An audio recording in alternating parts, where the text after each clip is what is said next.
Recent data shows families in former agricultural strongholds now spending 60% of income on basic necessities. Provincial employment rates dropped sharply across regions traditionally considered stable. The province ranking number 1 reveals economic pressures that challenge everything we assume about regional opportunity in the Philippines. The pattern emerging isn't what experts predicted.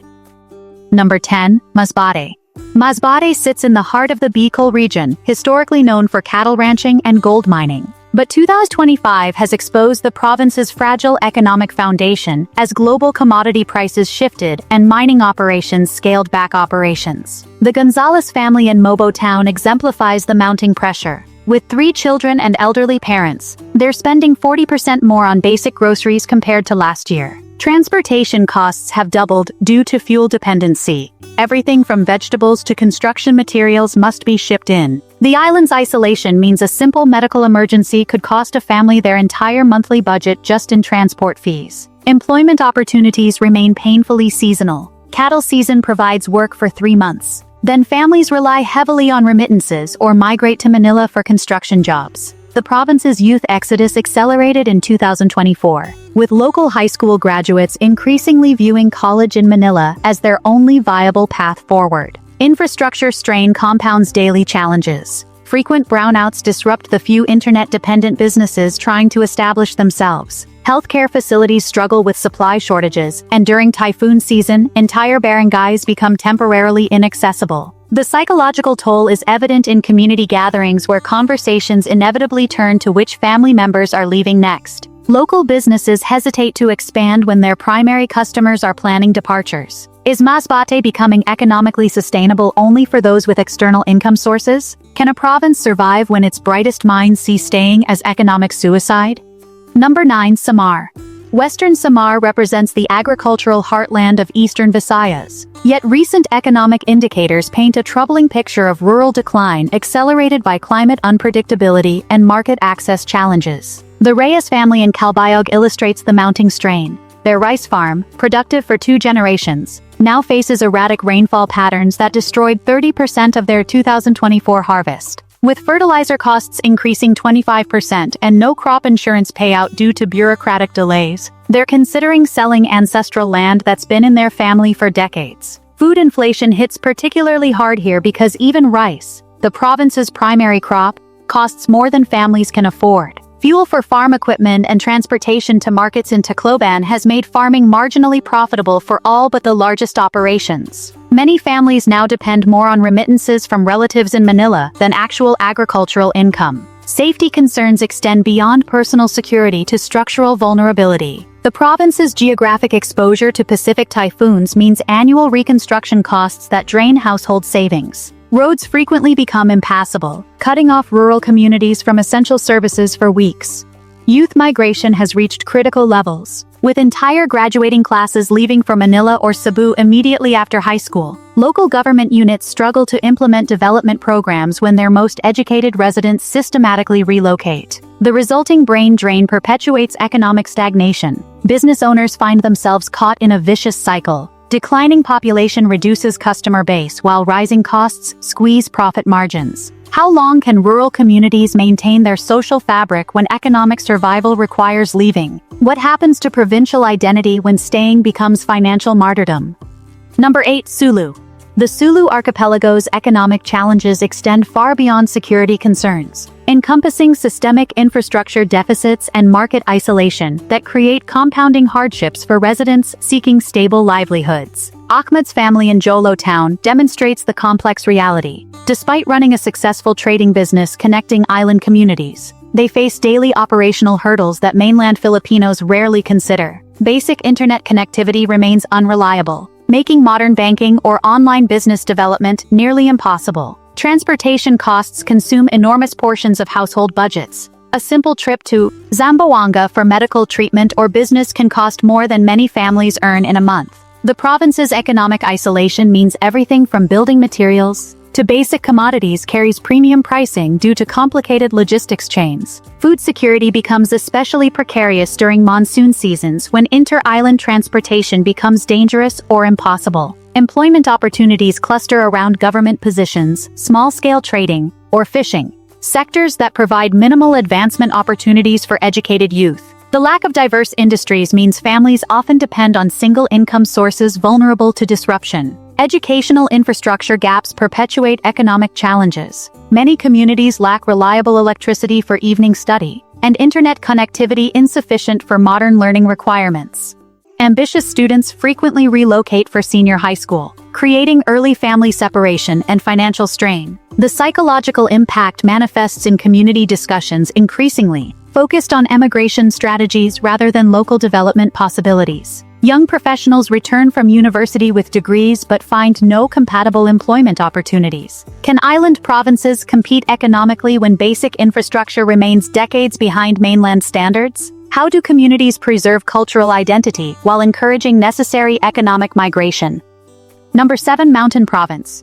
Mountain provinces' rugged terrain and cultural richness mask deepening economic vulnerabilities as traditional livelihoods face modern market pressures and climate change impacts. The Badongan family in Bontoc exemplifies mounting challenges. Their terraced rice fields, designated UNESCO World Heritage Sites, produce yields insufficient for current market demands while requiring intensive labor that younger generations increasingly avoid. With traditional farming barely covering basic expenses and organic certification processes expensive and bureaucratically complex, they're exploring alternatives that feel like cultural betrayal. Transportation costs cripple economic development throughout the province. Moving goods to lowland markets requires navigating treacherous mountain roads that become impassable during rainy seasons. A single landslide can isolate communities for weeks, destroying perishable crops and cutting access to essential supplies. Tourism, initially promising for economic diversification, proves unreliable and seasonal.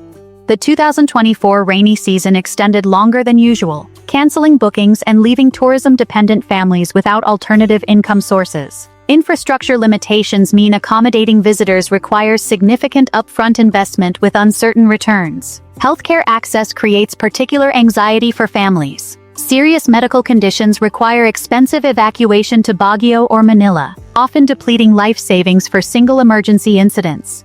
Pregnant women face difficult decisions about where to deliver safely versus affordably. Educational opportunities remain geographically constrained. Bright students face choices between remaining close to family with limited advancement prospects or relocating for education and career development, effectively ending their connection to ancestral lands.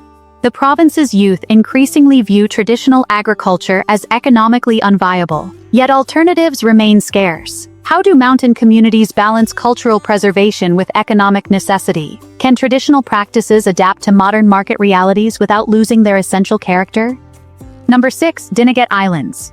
The Philippines' newest province faces unique challenges as administrative independence coincides with economic vulnerabilities that make sustainable development particularly elusive. The Mercado family in San Jose represents common struggles across these remote islands. Fishing, their primary livelihood for 3 generations, now yields diminishing returns as marine resources face pressure from climate change and outside commercial operations. With limited alternative industries and irregular inter-island transportation, families depend heavily on remittances from relatives working in mainland cities or abroad. Basic services remain inconsistent throughout the islands. Electricity operates on limited schedules, making businesses dependent on expensive generator fuel. Internet connectivity varies dramatically between communities, limiting educational and economic opportunities for residents trying to participate in digital economy trends. Healthcare infrastructure particularly concerns families with elderly members or chronic conditions. The nearest specialist medical care requires expensive boat travel to Surigao or further to major cities. Emergency medical situations become financial catastrophes that can impoverish families for years. Educational advancement requires early family separation as senior high school options remain limited. Parents face heartbreaking decisions between keeping children close with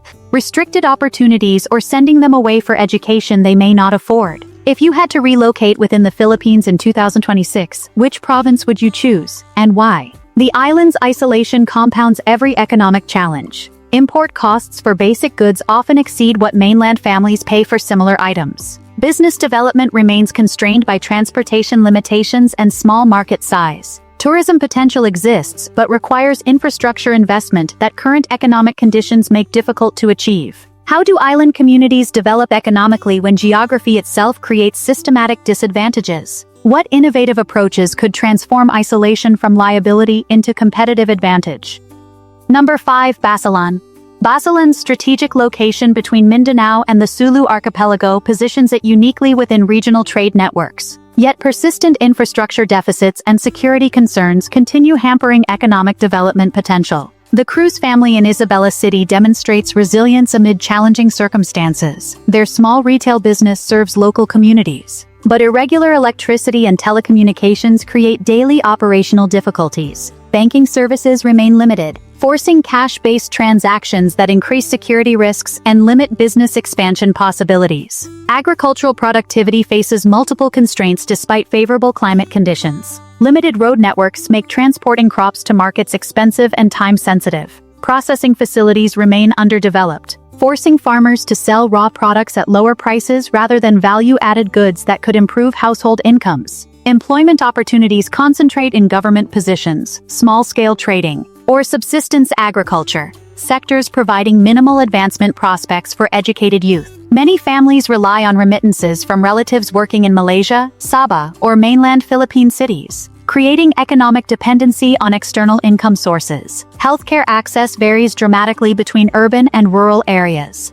Specialized medical treatment requires travel to Zamboanga or further destinations, creating financial barriers for families already operating on tight budgets. Preventive healthcare remains inconsistent due to limited facilities and medical personnel. Educational infrastructure improvements occur slowly relative to student needs. Internet connectivity insufficient for modern learning requirements limits students' preparation for higher education or technical careers requiring digital literacy. The province's youth face difficult choices between staying close to family with limited opportunities or relocating for advancement that may permanently separate them from their communities. How can island provinces balance development needs with cultural preservation? What role could regional cooperation play in addressing shared infrastructure challenges?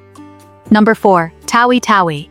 At the southernmost tip of the Philippine archipelago, Tawi-Tawi faces unique economic challenges stemming from geographic isolation, infrastructure limitations, and complex regional dynamics affecting trade and development opportunities. Fatima's family in Bongao illustrates daily realities many mainland Filipinos rarely consider. Running a small trading business connecting various island communities requires navigating transportation costs that can consume 40% of profit margins. Fuel prices remain significantly higher than national averages, making inter-island travel expensive for both business and personal purposes. The province's isolation means virtually all manufactured goods arrive via complex supply chains that add substantial costs. Basic commodities like cement, appliances, or vehicles carry premium pricing that makes business development and home improvement projects significantly more expensive than comparable mainland investments. Employment opportunities remain concentrated in government service, small-scale trading, fishing, or subsistence agriculture. The absence of diverse industries means educated youth face limited career advancement prospects without relocating to distant cities where living costs may offset improved earning potential. Healthcare infrastructure particularly challenges families managing chronic conditions or emergency medical situations. Specialized treatment requires expensive travel to Zamboanga or major metropolitan areas, often consuming entire household savings for single medical incidents. Educational advancement creates early family separation as options for technical education or college preparation remain geographically distant. Parents must choose between keeping children close with limited opportunities or sending them away for education that families may struggle to afford. Cultural richness and traditional knowledge systems provide strong community foundations, yet economic pressures increasingly force difficult decisions about migration and modernization. How do remote communities preserve cultural identity while accessing economic opportunities that require geographic mobility? What innovations could transform geographic isolation from hindrance into competitive advantage? Number 3. Apayao. We're now entering the top 3 provinces where economic pressures intersect with deeper structural challenges affecting the Philippines' regional development trajectory. These aren't just provincial issues anymore, they're signals of broader shifts that could reshape how Filipino families plan their futures. Landlocked in the Cordillera region, Apayao represents one of the Philippines' least populated provinces. where geographic isolation intersects with limited economic diversification to create significant livelihood challenges for residents. The Dawangan family in Luna Municipality embodies common struggles throughout this mountainous province. Their small-scale farming operation produces enough for family consumption but generates minimal cash income for other necessities. With limited market access due to poor road conditions and transportation costs, excess produce often spoils before reaching profitable markets. Employment opportunities remain severely constrained, clustering around government positions, small-scale agriculture, or seasonal mining work that provides irregular income streams.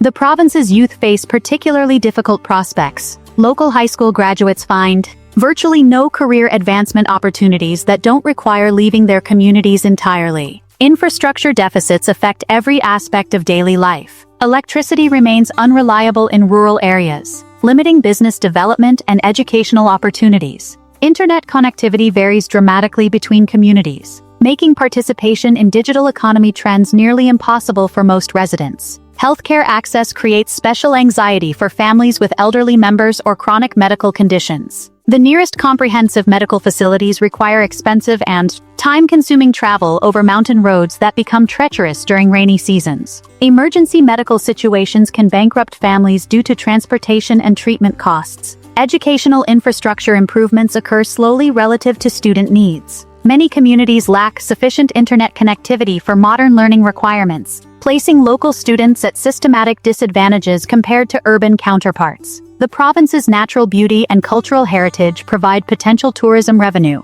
but developing these resources requires infrastructure investment that current economic conditions make difficult to achieve. How do mountainous provinces overcome geographic barriers to economic development? Can traditional knowledge systems contribute to sustainable development models that don't require abandoning ancestral communities? Number 2. Eastern Samar. Facing the Pacific Ocean directly, Eastern Samar bears the full force of typhoon impacts while struggling with infrastructure, limitations, and economic vulnerabilities that compound natural disaster recovery challenges. The Balagtas family in Borongan City exemplifies resilience under pressure. Their small business survived Typhoon Haiyan in 2013, rebuilt after subsequent storms, yet faces mounting challenges from increasingly unpredictable weather patterns combined with rising operational costs that squeeze profit margins annually. The province's geographic exposure to Pacific typhoons creates cyclical destruction that prevents sustainable economic development. Communities invest in reconstruction repeatedly, rather than expansion or improvement projects. Insurance remains expensive and often inadequate, leaving families personally responsible for disaster recovery costs that can consume years of savings. Agricultural productivity suffers from dual pressures of climate unpredictability and limited processing infrastructure. Farmers producing coconut, rice, or other crops face volatile market access during storm seasons while lacking facilities to add value to raw products that could improve profitability. Employment opportunities concentrate in government service, agriculture, fishing, or small-scale trading, sectors particularly vulnerable to weather disruption.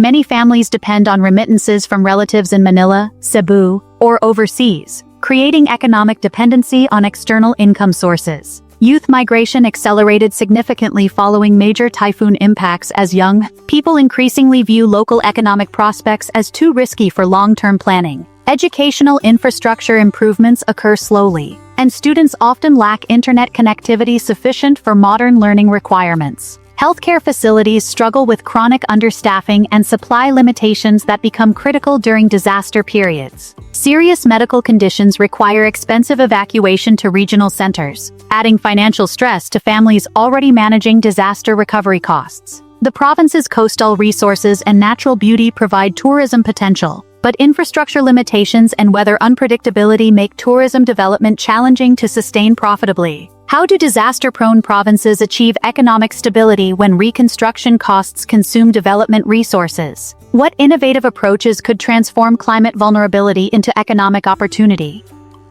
Number 1. Guimaras. This represents one of the most complex economic situations emerging in the Philippines today. Guimaras, the renowned mango province just minutes from developing Iloilo City, faces economic pressures that contradict every assumption about proximity to urban opportunity. The Villanueva family in Jordan Municipality experienced this paradox firsthand. Outsiders observed their mango operation, their access to Iloilo's opportunities, their scenic island setting, and assumed prosperity. The data tells a different story. Their premium mangoes compete against industrial operations with distribution advantages they cannot match. Production costs increased 35% since 2023, while farm gate prices remained stagnant due to controlled market access. Here's what creates Guimaras' distinctive challenge. Geographic proximity generates economic taxation rather than advantage. That 15-minute boat connection to Iloilo becomes a cost multiplier for everything. Essential goods carry 20% premiums over mainland prices. Medical appointments require ferry coordination that extends simple procedures into full-day commitments. Educational commuting for children costs more than many families allocate for household necessities. The economic strain proves particularly challenging because opportunity appears accessible while remaining structurally unreachable. Educated youth observe possibilities across the strait while being systematically priced out of accessing them. Parents invest extensively in mainland education for children who discover they cannot afford to return and contribute locally. Tourism revenue demonstrates frustrating inconsistency. Visitors appreciate the island's appeal, contribute during brief stays, then leave, generating minimal sustainable economic impact. Meanwhile, residents pay tourism-inflated prices for basic services year-round without receiving stable employment benefits. The 2019 oil spill revealed Guimaras' fundamental vulnerability: complete economic dependence on external factors beyond community control. Fishing livelihoods disappeared overnight. Tourism declined sharply. Agricultural exports faced contamination concerns. Recovery efforts highlighted how few economic alternatives actually existed for residents. What makes Guimaras particularly challenging is the gap between perceived opportunity and actual economic accessibility. Families struggle individually while facing geographic economics that make traditional success models increasingly difficult regardless of effort, education, or community values. The Villanueva family recently sold their generational farm. 3 decades of mango cultivation ended because small-scale operations in premium locations face economic pressures that industrialized agriculture can better absorb. They relocated to Iloilo City, adding to urban migration patterns driven by rural economic consolidation. This explains Guimaras' position as our most concerning case study. It represents middle-class provincial families facing economic pressures disguised as geographic advantages. Island accessibility becomes economic burden. Agricultural tradition becomes financial liability. Scenic location becomes cost multiplier. The concerning pattern? Guimaras families often interpret their struggles as personal inadequacy, unaware they're navigating systematically challenging economic conditions that individual effort alone cannot resolve. Before concluding that these provinces represent economic failure, consider what their challenges reveal about broader structural shifts reshaping the Philippines in 2026. Food security pressures, urban migration trends, climate adaptation requirements, and employment concentration patterns affect our entire archipelago, manifesting differently across regions but sparing none completely. These provinces aren't failing. They're adjusting to economic currents that increasingly favor connectivity, scale, and centralized investment. What we're witnessing is not collapse but concentration. Opportunities cluster where infrastructure is strongest. Costs rise fastest where logistics are weakest, and families in between are left calculating whether resilience alone is enough. Across these regions, the pattern is clear. Transport inflation reshapes food prices. Climate exposure disrupts long-term planning. Youth migration drains local talent pools. Digital gaps widen opportunity divides. None of these pressures operate in isolation. Together, they redefine what stability means for provincial households in 2026. But structural pressure does not equal permanent decline. Provincial communities still hold agricultural capacity, cultural depth, renewable energy potential, and social cohesion that urban centers often struggle to sustain. With targeted infrastructure upgrades, localized processing industries, improved port logistics, and digital expansion, many of these provinces could reverse current trajectories faster than most projections suggest. The question isn't whether change is coming, it already is. The real question is direction. Will 2026 accelerate internal migration toward already congested cities? Or will it become the turning point that forces long-term investment back into the provinces that built the nation?